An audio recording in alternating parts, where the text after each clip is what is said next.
Hey everybody.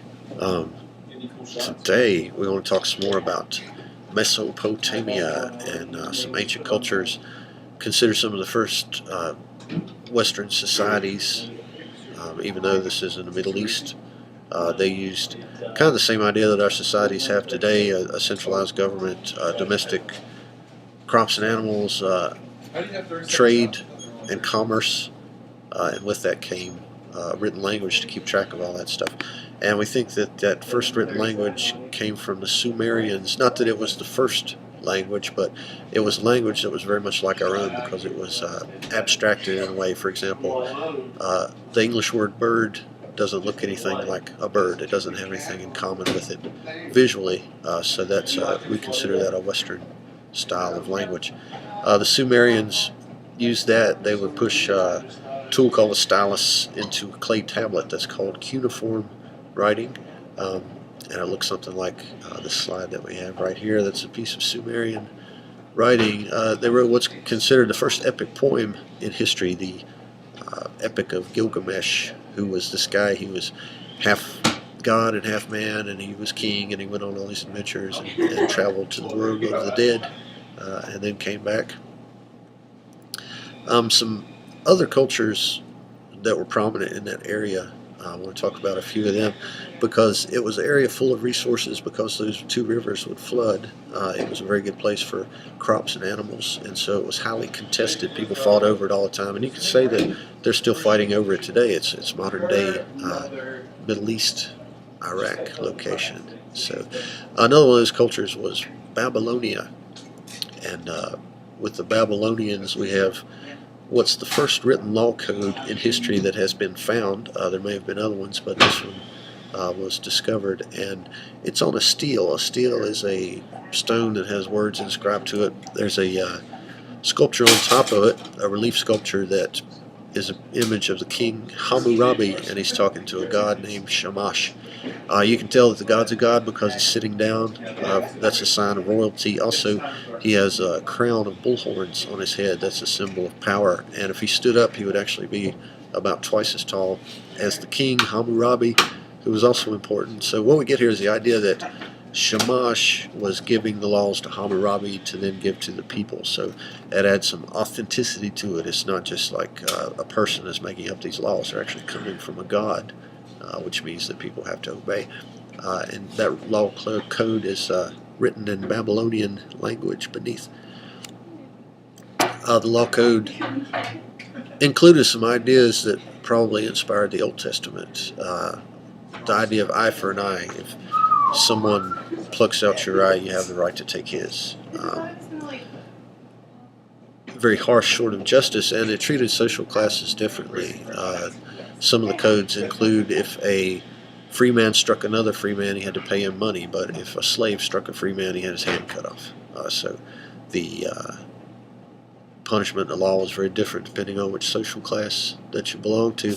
Another group that came to power in that area were the Assyrians. And the Assyrians, from what is written about them, they were believed to be very skilled at warfare. Now, probably all these groups were very good at warfare because you had to be in order to conquer that territory, but the Assyrians had a special reputation for it. A lot of their artwork, like this relief sculpture, has images of lions being killed, and it's believed that the lion represented the enemies of the Assyrian state, and by showing the lion being hunted and killed, they were actually communicating that they were killing their enemies. One Assyrian king was named Ashurnasirpal II, and that's quite a difficult name. I'm jealous about that one. It would be fun to say, hey, I'm Ashurnasirpal, but I can't do it. Anyway, here's an image of the king that you see standing up in the back of that chariot, and he's got the bow getting ready to shoot the lion in the head, and again, the lion being a symbol of his enemies. It'd be a powerful animal that the king has the ability to kill. Here's a statue of Ashurnasirpal II. Lots of stories written about him. There was a story about how he covered the mountains with the skin of his enemies. There's a story about how he made rivers of blood. He built a wall out of skulls.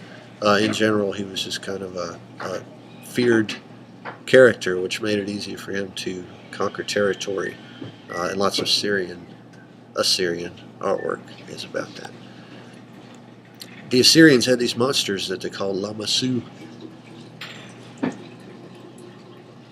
And the monster was a human's face on a horse's body with the eagle's wings. And so it was pretty fearsome looking. And if you'll notice, it has the crown of bull horns on its head, just like that god Shamash that we looked at from the Babylonian culture. So there's definitely some cross references between these groups.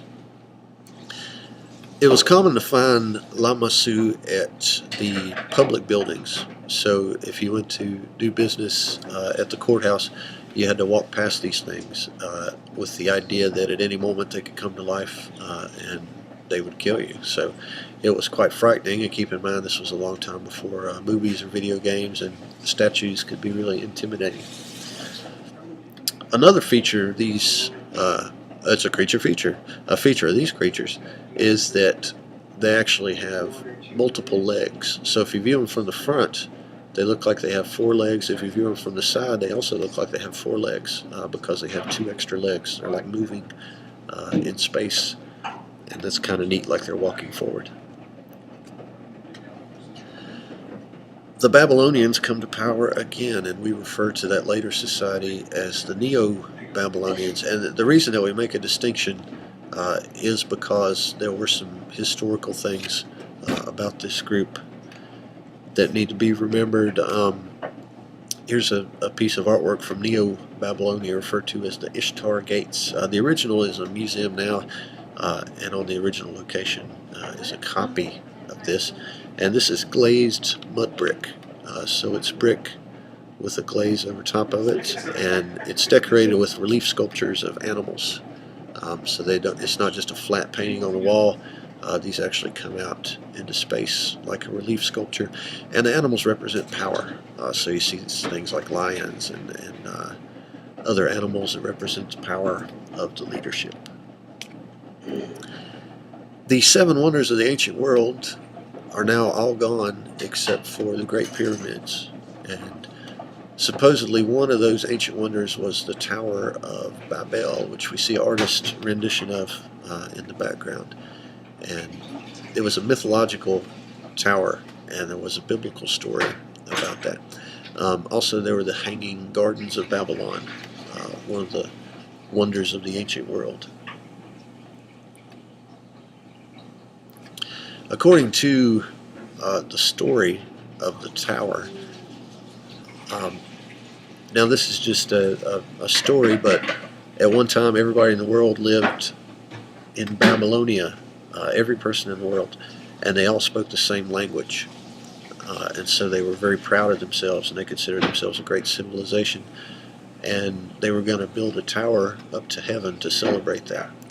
So they started work on this tower, and they're building it, and they almost got to heaven with the tower.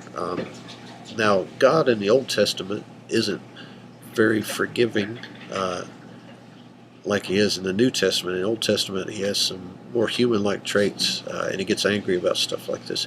So when he saw people building the tower to heaven, he became angry, and he tore it down, and to punish the people, he spread them to the 4 corners of the earth, and he took away their language.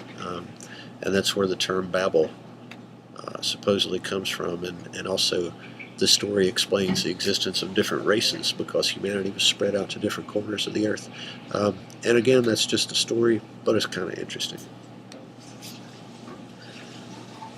Another culture that was running parallel to the ones in Mesopotamia was in ancient Egypt, for the same reasons that societies were popular in Mesopotamia. The Nile River would flood, and it would deposit minerals, and it became a great place to grow crops and to raise animals.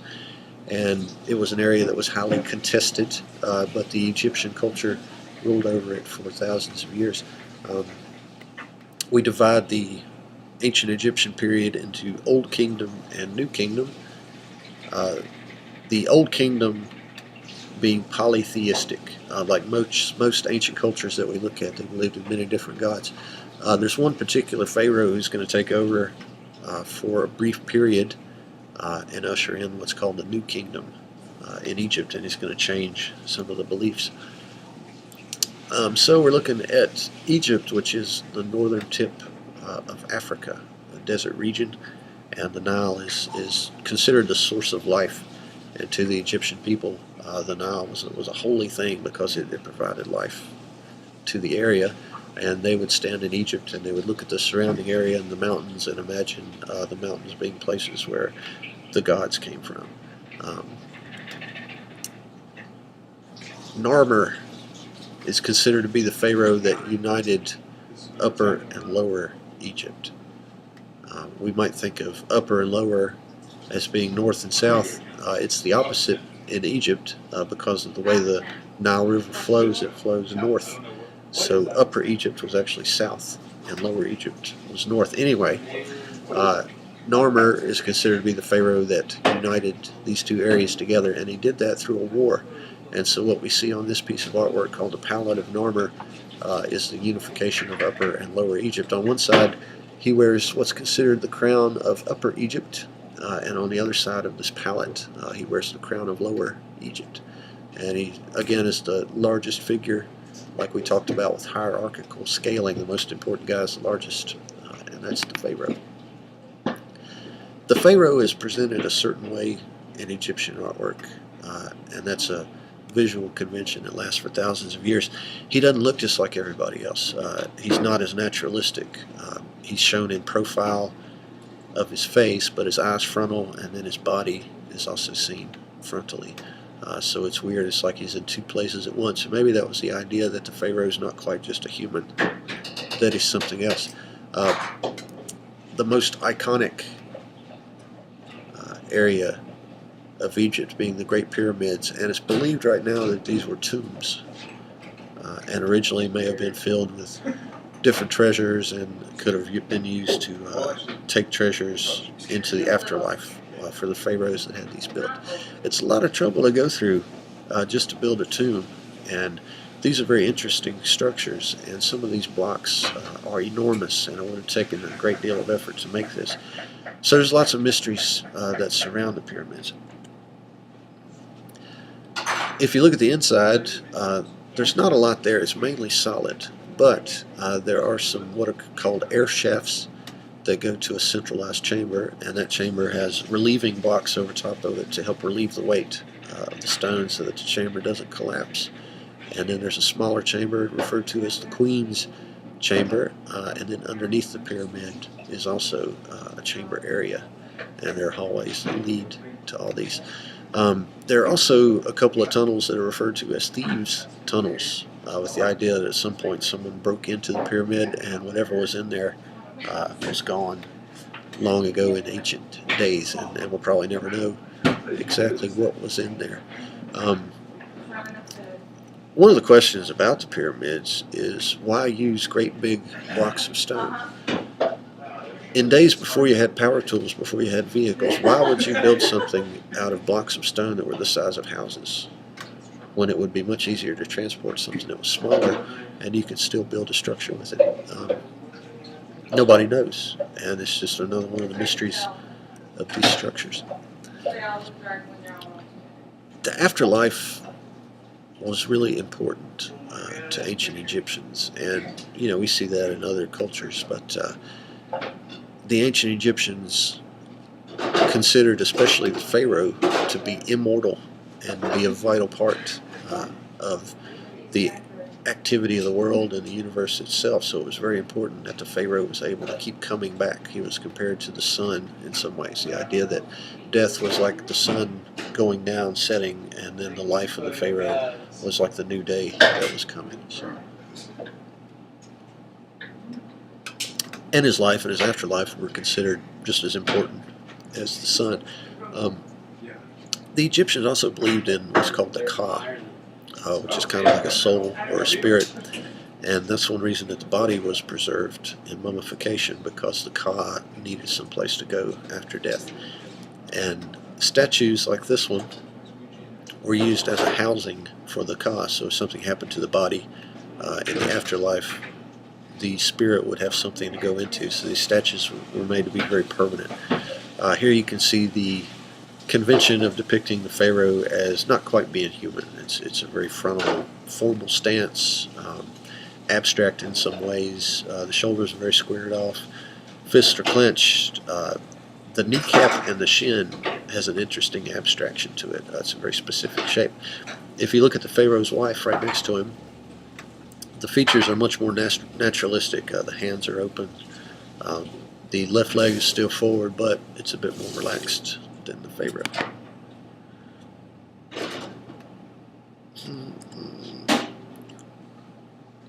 Here's another pharaonic statue.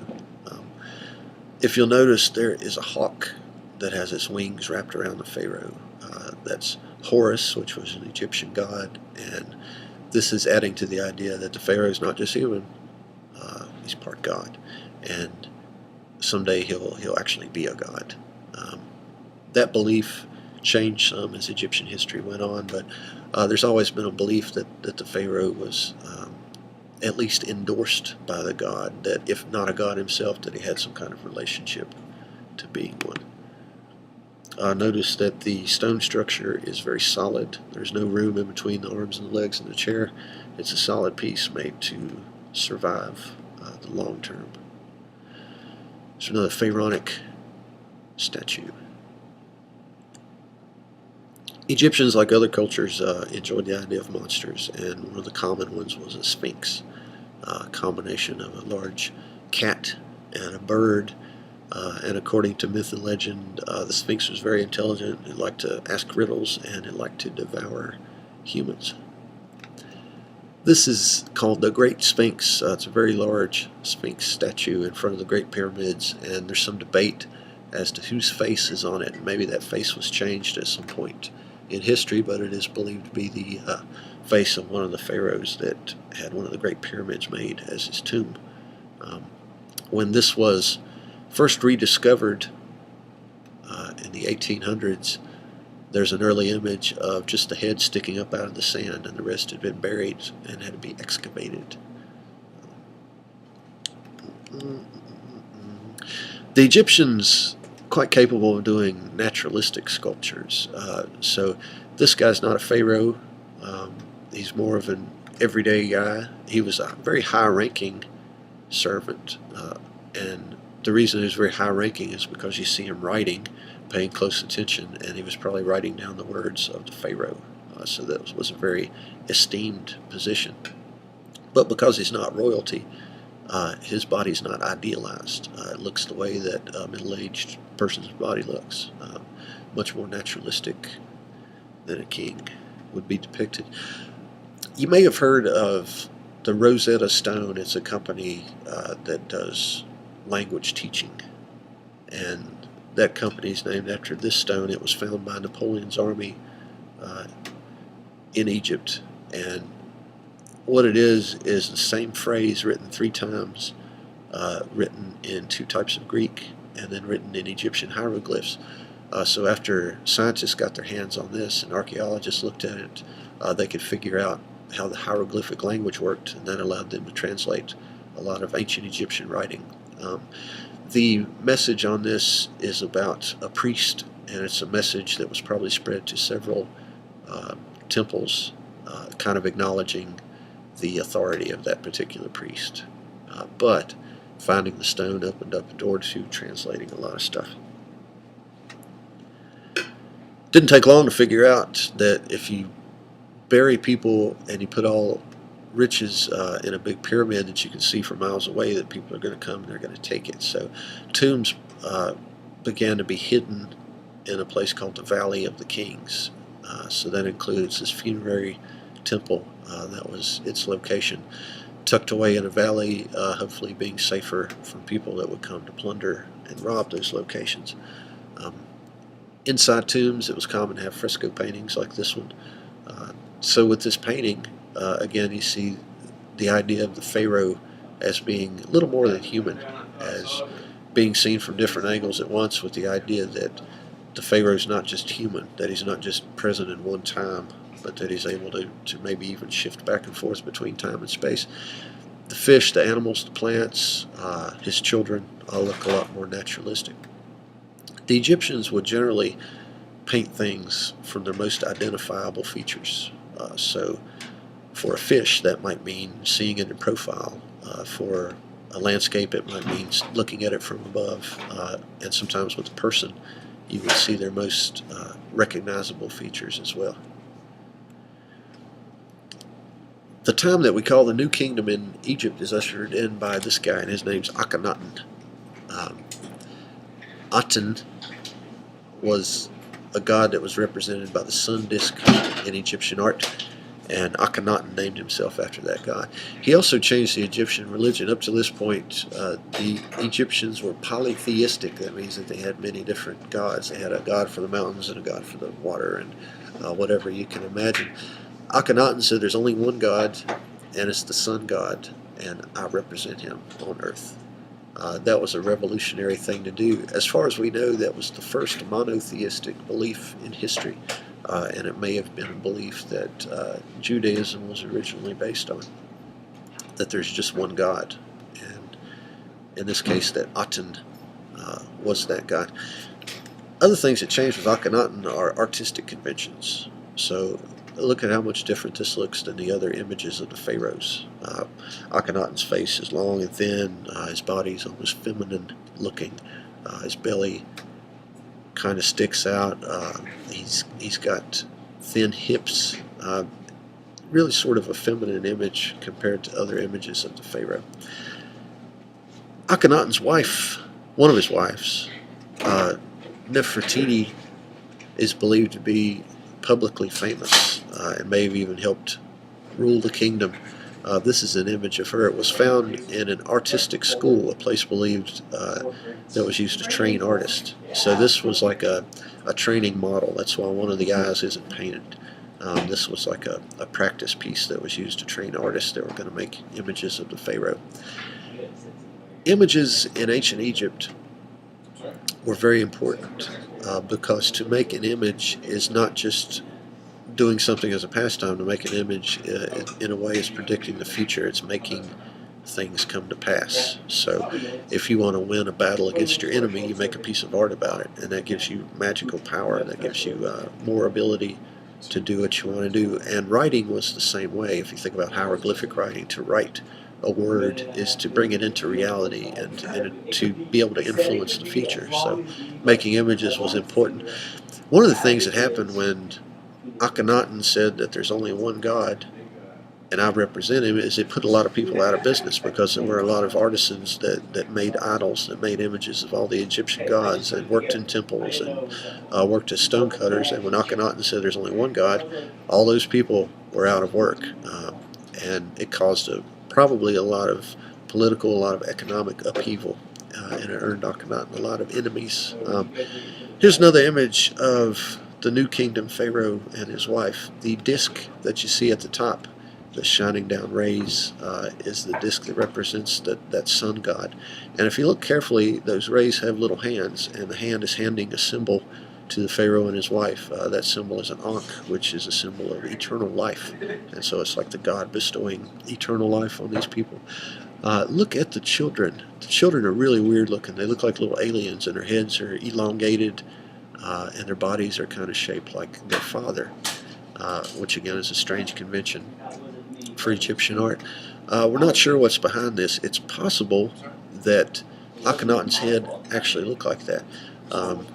And maybe it looks like that because of, there are some theories that the royal family in ancient Egypt interbred a lot to keep power in their family, and as a result may have led to some physical conditions which would cause the head to be elongated like that.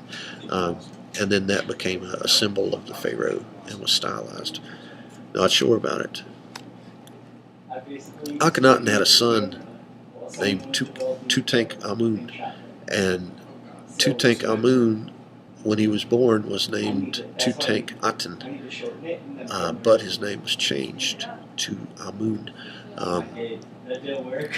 Right after Akhenaten's death, Egypt went straight back to polytheism. All those ideas about there being one God was thrown out the window, and everything was business as usual after his death. So King Tutankhaten, who was going to follow in his father's footsteps, did not end up doing that. as a child, his name was changed and his mission was changed, and he became the Pharaoh who was given the mission of bringing the temples back, of bringing all the gods back and making the gods happy again. Um, King Tut, he's sometimes called. Now, the reason King Tut is so famous is not because of what he did as a pharaoh. He died very young. He was only pharaoh for about 9 years, from the time he was 9 years old till about 18 when he died. It was because his tomb was found intact by accident. Um, well, let's not say his tomb was found by accident, but there were some strange twists of fate that allowed it to be found. There was an archaeologist named Howard Carter that thought King Tut's tomb existed but didn't know exactly where it was. He had a very rich backer who paid for him to go looking for it, and eventually he did find it. And when he did find it, they found all this stuff inside because it was not robbed in antiquity. Some of the objects included this mask that was made out of 2 pieces of solid gold that were soldered together, and it was inlaid with jewels like lapis lazuli, which is fun to say, and it's also that blue stone that you see inlaid in the mask. Tut's tomb was strange. It didn't look like other pharaohs' tombs. And there's some theories about that. If you look at it, you can see everything just kind of looks like it's jumbled up and thrown hastily into the tomb, which means that Tut might have died unexpectedly. And it may have been because of sickness. It may have been that he was killed in battle. He definitely had a very severe injury to his leg, but we don't know yet what caused that. Science might be able to tell us one day. Anyway, if you look carefully at the tomb, you'll see a room in the back called the annex, where all this stuff is just kind of dumped into. And then the main chamber, which has tables on it. Those tables were used for the mummification process, so they're kind of like tables that you might find in a mortuary today. These, of course, being highly decorated. This is gilded wood, so it's wood covered with gold leaf. Some of the objects are solid gold, but most of it is just wood covered with gold, so it might not be as much gold as you think.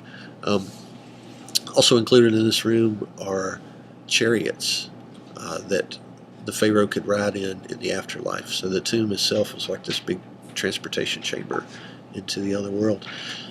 A chariot at this time was brand new technology.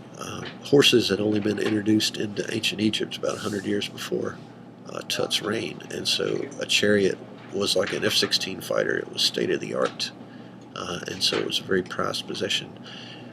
The axles to the chariot actually had to be cut in half to fit into this tomb, which tells us that maybe originally this wasn't supposed to be Tut's tomb. Maybe things didn't go according to plan. If you look in the next room, it was made up of a place to keep the body.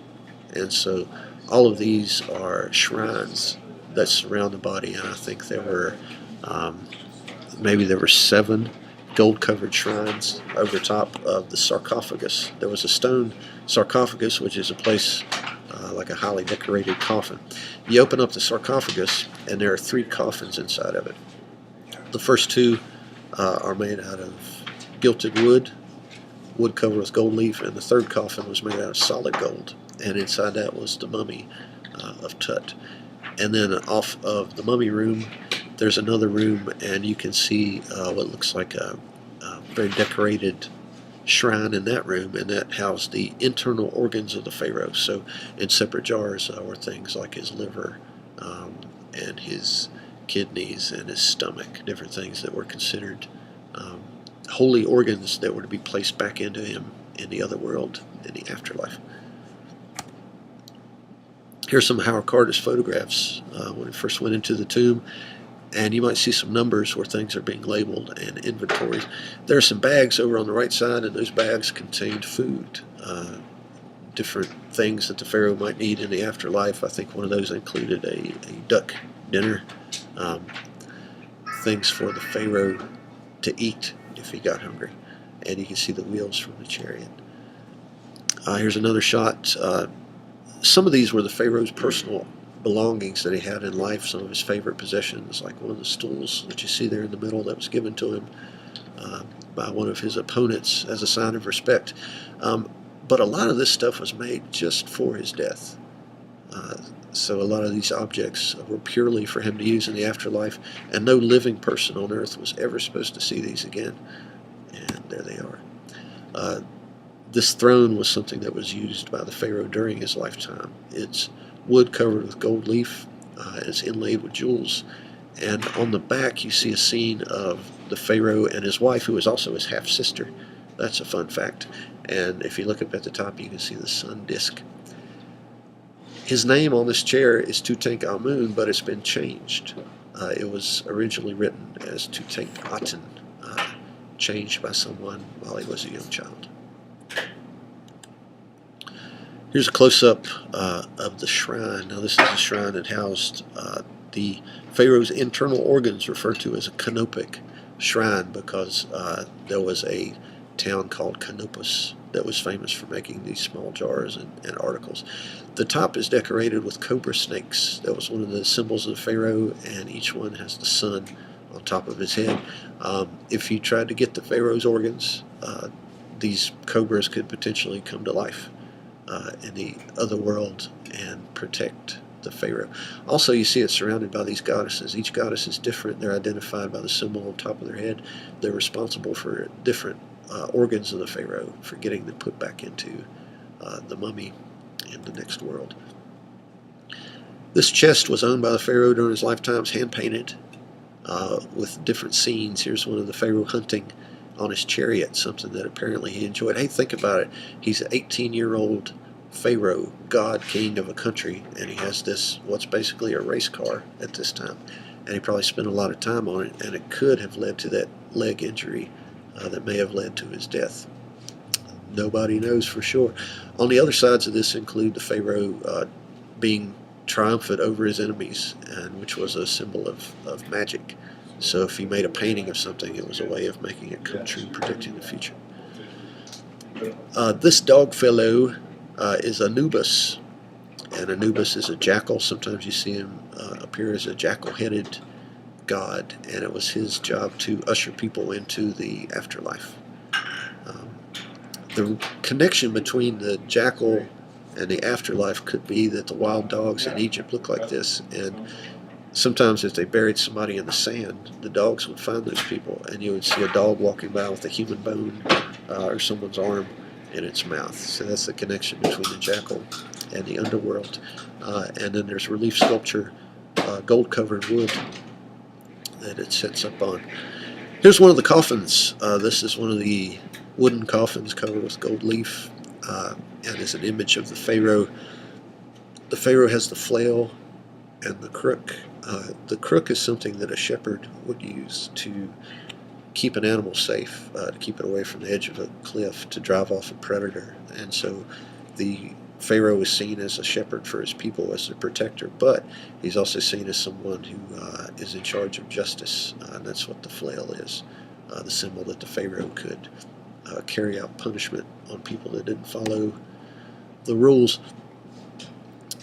Tut's mummy would have looked a lot like this, wrapped up in bandages, and in those bandages were lots of jewelry and jewels and magical amulets in certain parts of the body to help the mummy come back to life in the other world.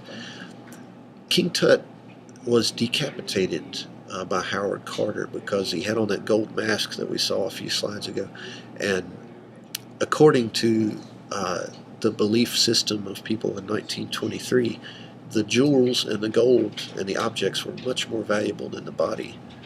It wasn't really considered living remains. It was just considered something that was in the way of getting the gold. So the head was pulled off trying to get the gold mask off, and the mummy was basically ripped to pieces by people pulling the bandages off trying to get the jewels out. So it did a lot of damage that forensic scientists would have loved to have gotten their hands on a complete mummy, but unfortunately it was damaged. This is King Tut's actual head, his mummified remains, and look at the back of his skull. It looks a lot like that artwork of his father Akhenaten, that elongated head. So there probably was a lot of truth to the way that artwork looked. And again, it may have had something to do with a physical condition. It may have been some sort of genetic disorder. Here's an artist's rendition of what Tut may have looked like. Note the elongated head, the kind of long, skinny face, physical traits that would be common with the type of genetic disorder you might end up with if your family interbred for hundreds of years. So that's the theory. Keep in mind that King Tut wasn't famous because of what he did while he was living. He was famous because he was found many years after he was dead, with his tomb mostly intact, with a bunch of fun stuff in it to look at. Anyway, that's a good place to wrap it up. I'm going to try to put this little slideshow together for you, and I'll put it up on D2L. Have a great spring break, and I guess I could make a joke like, go home to see your mummy.